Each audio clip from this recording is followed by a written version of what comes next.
DSA continues in its ascendancy after Abdul al-Sharia won that Senate primary in Michigan. Interesting, just in terms of the distribution of the vote. 13 of the top 15 counties in terms of percentage of college degreed voters in Michigan, 13 of the 15, al-Sharia lost. Excuse me, 13 of the 15, al-Sharia won. Of the 15 counties that have the lowest share of college degreed voters in Michigan, he went 0 for 15. It calls to mind something C.S. Lewis wrote in The Hideous Strength. Why, you fool, it's the educated readers who can be gulled. All our difficulty comes with the others. When did you meet a workman who believes the papers? He takes it for granted that they're all propaganda and skips the leading articles. He buys his paper for the football results and the little paragraphs about girls falling out of windows and corpses found in Mayfair flats. He is our problem. We have to recondition him. But the educated public, the people who read the highbrow weeklies, don't need reconditioning. They're all right. They're all right already. They'll believe anything. And nowhere does that get more codified than on a college campus. And I would say these days, but these days have been going on for the better part of 3 generations or more. Right. Ideas so dumb only an academic could believe them. That's where we're at, but it's no longer confined to the campus politics, not when you're talking about governor's races and Senate races. President Trump in Vegas this week had something to say about al-Sayed, or al-Sharia, as I prefer to impose that moniker on him. Abdul al-Sayed, lovely gentleman. He's a man of hate. And now he's going around saying, no, I love everybody. He doesn't love everybody.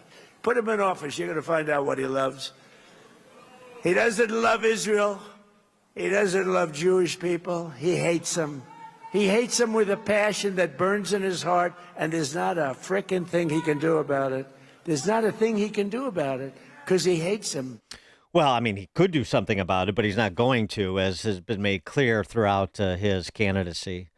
Even recently, when he was on with Klingon Collins, that Dylan Mulvaney doppelganger, at least to hear President Trump describe her at the White House Correspondents Association dinner. Anywho, this is he's polished, so you actually have to listen and attach meaning to his rap. He's a little bit more skilled than some of these other identitarian DSA types. But asked about foreign aid, asked about supporting the U.S. supporting the defensive dome. Can you clarify for us what your position is on funding for Israel if you do become a U.S. Senator? Are you opposed to all funding for Israel, period, military funding? I'm opposed to unconditional military aid for any country. That is Israel, yes, but that's also Egypt, where my family immigrated from. That's Pakistan, that's Saudi Arabia, that's UAE. And that's not because of a focus on what's happening anywhere except for a focus on what's happening here. We've got communities in my state where the median income is $14,000, and I believe they have a right to their tax dollars. I also believe in international law and upholding international law, and there are Leahy laws against dealing arms to countries who are engaged in human rights abuses. And I don't want to fund a foreign military that does genocide, apartheid, or has taken us to a war we don't need to fight. I believe in equal rights to peace, dignity, and self-determination for Jewish Israelis and Palestinians alike. I believe our responsibility, though, more than anything else, is to use our tax money here in Michigan to provide health care in Michigan, in schools in Michigan, and roads in Michigan, rather than to send it to a foreign government that might use it in the form of bombs and tanks to destroy infrastructure and schools and hospitals there. Some people might hear that and say, well, does he support, funding defensive systems like the Iron Dome in Israel? Do you? I don't believe that there's really a difference between offensive or defensive weapons. And I also don't believe it's my responsibility to buy defensive weapons for a foreign government when our kids are defenseless against schools that have been underfunded for a very, very long time. My responsibility as the next senator from Michigan is children in Michigan, rather than thinking about what's in the interest of a foreign government. Okay, so that's a yes, that you are against funding to things like the Iron Dome. I am against it in large part because I just don't understand why anybody thinks it's the right thing to do to send our tax dollars abroad to fund foreign militaries when our own kids barely get to go to schools that are functional. Yeah. This guy who would nationalize all sorts of industries is a real penny pincher when it comes to foreign aid. Bull jive. Please stop. What a joke. And I mean, hopefully it's clear that his real view on foreign aid is strictly from a place of loathing Israel, as President Trump said, and as far as I can tell, Jewish people generally, and loathing America, since he said we deserve 9/11. There's that. When he refers, without naming Israel, but he's naming Israel, when he refers to them as an apartheid state committing genocide, there should no such thing as unconditional aid. Our aid is not unconditional. It's conditioned on the fact that Israel is an ally. You see? And then at the end, I mean, talking about the Iron Dome and a defense against Islamist attacks from regimes that want to see Israel wiped off the face of the earth.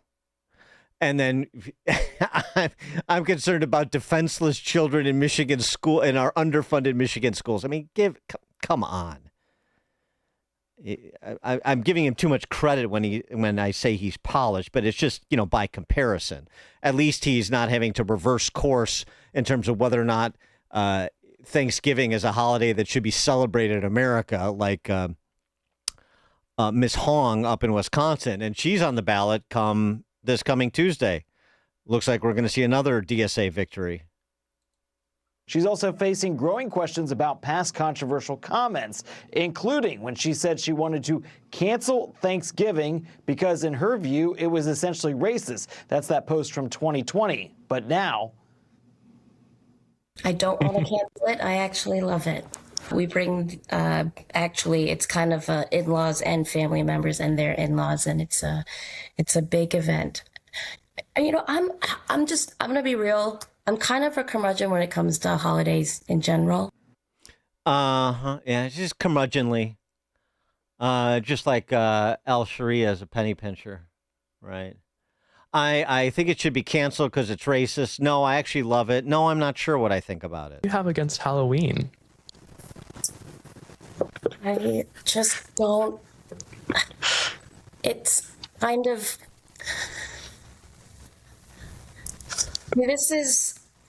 I don't have anything against it. I just don't feel the need to have to participate, and it's fine for kids. This is not a I dislike. I'm not a super fun person. Okay. Yeah. So we'll get her views on Arbor Day and Easter and all the rest of the holidays, I'm sure, between now and Tuesday. This is quite a crew they're putting together. But I wouldn't underestimate the threat they pose in terms of being victorious. Noah Rothman is a senior writer at National Review and author of Blood and Progress, A Century of Left-Wing Violence in America. Noah, thanks for joining us. Appreciate it. My pleasure. Thanks for having me.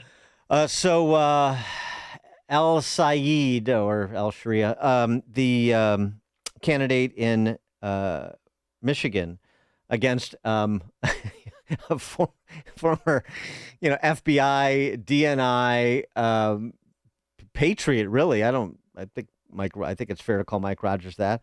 It's a pretty stark contrast. One hopes that Michiganders feel the same. Yeah, look, the whole slate that Republicans voted for in the primary is a pretty solid cast of Republicans who are not really that controversial. Many of them have pre-Trump pedigrees, and they present a dramatic contrast to El Sayed. But as you demonstrated with that clip. They got to be very careful with this. He is not a careless campaigner. He picks his words well. Mm-hmm. He fires off a blizzard of bull. That makes it very hard to refute individually the things that he says. But he's a true believer. This guy is not going to moderate his views on Israel because he doesn't think the Jewish state should exist. It's not that he doesn't like foreign aid. He knows enough about this to know that our aid is not conditional. The reason why we give Israel the aid that we do is because we give Egypt the aid that we do. This was a condition of the Camp David Accords in the Carter eras. He knows all this. Mm-hmm. But you can't get him on the facts. If you were to push him on the facts, he would move away from it. What you've got to do is, a few good men, this guy. You got to get him to say, yeah, I ordered the code red. He really does believe this stuff. And if you press him enough, he will concede that what he wants is to isolate the state of Israel because the state of Israel is a uniquely malicious force in American politics. It consumes his head in ways that it doesn't for just about every other voter, including half of the Democratic primary electorate that voted against him. You just got to demonstrate that his priorities are not Michigan's priorities. And that's easier said than done. Well, I mean, there is the guilt by association game, too, where it's appropriate. And here it's appropriate. I mean, he's choosing to campaign with, for example, Hassan Piker. So to the extent he tries to just minimize him as a streamer now, I mean, it's still a choice he's made. And one would like to know, for example, is he as enamored with the Hezbollah flag as Hassan Piker and things like that. I just wonder if you think that the focus on him being a purveyor of hate and really sort of intemperance in the direction, particularly of Jewish people, but I would say Christians too. We deserve 9/11. Is that the approach that you think has the most currency to make this about him, as opposed to Mike Rogers being a proxy for Trump and the election or referendum on Trump? Well, I tell you what a lot of Democrats do. Democrats in the orbit of the establishment of this party believe that if he were to jettison Piker, that a lot of this stuff would go away. And I don't know if you can actually make him do that. It would be the prudent thing for El Sayed to do. But if he were to attempt to divorce himself from Piker, he would be divorcing himself from his own views. And, to El Sayed's credit, he's a very principled guy. His principle is anti-American. It's anti-Western.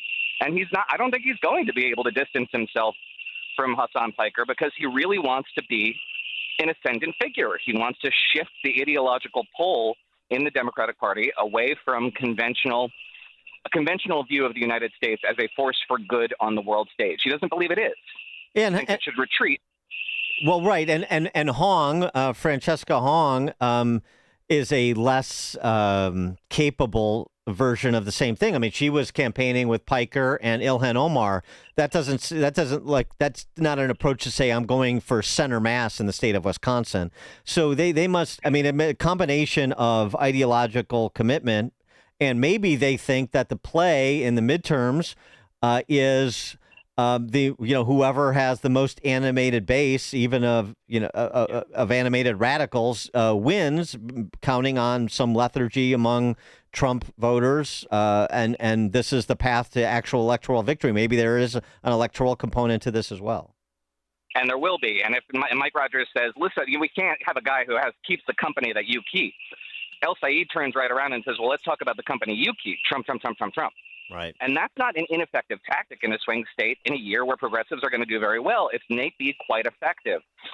El Sayed wants to talk about everything other than his actual views. He's going to want to talk about nationalizing the healthcare industry with Medicare for all. He's going to want to talk about eliminating border enforcement in this country, tax rates and extracting wealth from the millionaires and the billionaires. Don't let him do it.